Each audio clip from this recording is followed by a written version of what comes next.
Well, if you own a timeshare and if you think about selling it, beware of scam artists. Scammers will try to convince you to sell through them, but as I found out in this News 13 special report, you could wind up on the losing end of the deal.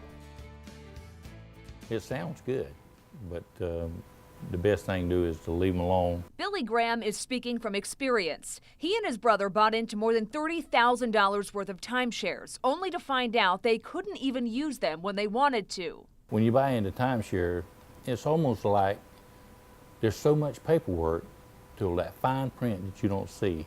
On top of that, Graham owed thousands more a year in maintenance fees that seemed to keep increasing. That's when a company came along and promised to sell it for him. All he needed to do was send $1,500 in advance. They're so good where I've got twice I've been scammed. Those upfront fees are a big red flag. The reason these scammers keep getting away with it is because they're good. It's not because you're stupid, it's because they're good. Kathy Graham, CEO of the Better Business Bureau of the Coastal Carolinas, says she sees it all the time. The scammers will contact you and say, I've got a buyer.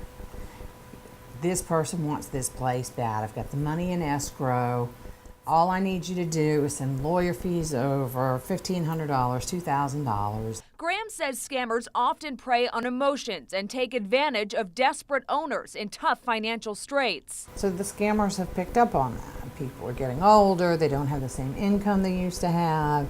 Now they're living on a fixed income. They can't afford the maintenance fees. In 2013, the Federal Trade Commission, along with several law enforcement agencies, took action against nearly 200 fraudulent timeshare resale companies across the U.S. and abroad. But there are still more scammers out there. The FTC offers these tips to avoid being ripped off.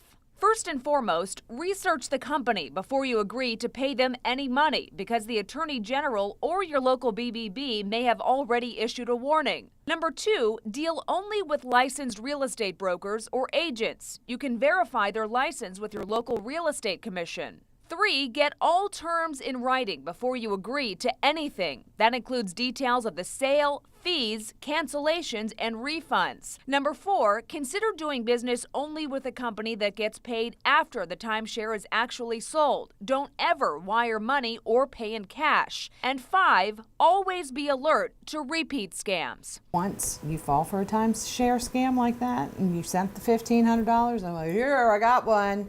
And they sell the name and number and information to somebody. Even when selling through a legitimate agent, Kathy warns owners to never expect to get back what they put in. If you can give it away, so you don't have to pay the maintenance fees, the taxes, the real estate property taxes and that kind of thing, at the end of the day, if you no longer have to pay that, then consider it even.